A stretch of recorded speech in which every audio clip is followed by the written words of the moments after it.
Bhagavatam, Canto 1, Chapter 5, Narada's instructions on Srimad Bhagavatam for Vyasadeva. Shlok 20. Idam hi vishwam bhagwan ivetaro yato jagasthana nirodha sambhavaha tadhi swayam veda bhavan tathapi te pradesham matram bhavataha pradarshitam.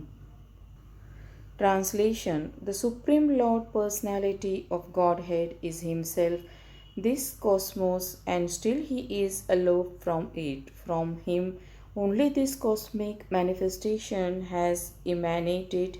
In Him it rests, and unto Him it enters after annihilation. Your good self knows all about this. I have only given a synopsis. Purport. For a pure devotee, the conception of Mukunda, Lord Shri Krishna, is both personal and impersonal. The impersonal cosmic situation is also Mukunda because it is the emanation of the energy of Mukunda. For example, a tree is a complete unit, whereas the leaves and the branches of the tree are emanated parts and parcels of the tree. The leaves and branches of the tree are also the tree, but the tree itself is neither the leaves nor the branches. The Vedic version that the whole cosmic creation is nothing but Brahman means that since everything is emanating from the Supreme Brahman, nothing is apart from him. Similarly, the part and parcel hands and legs are called the body, but the body as the whole unit is neither the hands nor the legs. The Lord is the transcendental form of eternity, cognition, and beauty, and thus the creation of the energy of the Lord appears to be partially eternal, full of knowledge and beautiful also. The captivated conditioned souls under the influence of the external energy Maya are therefore entrapped in the network of the material nature.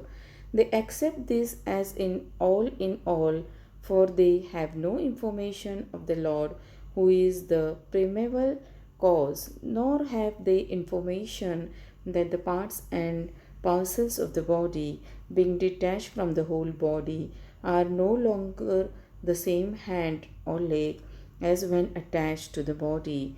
Similarly, a godless civilization detached from the transcendental loving service of the Supreme Personality of Godhead is just like a detached hand or leg. Such parts and parcels may appear like hands and legs, but they have no efficiency. The devotee of the Lord Srila Vyasadeva knows this very well. He is further advised by Srila Narad to explain the idea so that the entrapped conditioned souls may take lessons from him to understand the Supreme Lord as the primeval cause. According to the Vedic version, the Lord is naturally fully powerful, and thus his supreme energies are always perfect and identical with him. Both the spiritual and the material skies and their paraphernalia are emanations of the internal and external energies of the Lord. External energy is comparatively inferior, whereas the internal potency is superior. The superior energy is living force, and therefore she is completely identical, but the external energy, being inert, is partially identical. But both the energies are neither equal to nor greater than the Lord, who is the generator of all energies. Such energies are always under his control, exactly as electrical energy, however powerful it may be, is always under the control of the engineer. The human being and all the other living beings are products of his internal energies. Thus, the living being is also identical with the Lord, but he is never equal or superior to the personality of Godhead. The Lord and living beings are all individual persons. With the help of the material energies. The living beings are also creating something, but none of their creations are equal or superior to the creations of the Lord. The human being may create a small playful Sputnik and may throw it into outer space, but that does not mean that he can create a planet like the earth or moon and float it in the air as the Lord does. Men with a poor fund of knowledge claim to be equal to the Lord. They are never equal to the Lord. This is never to be.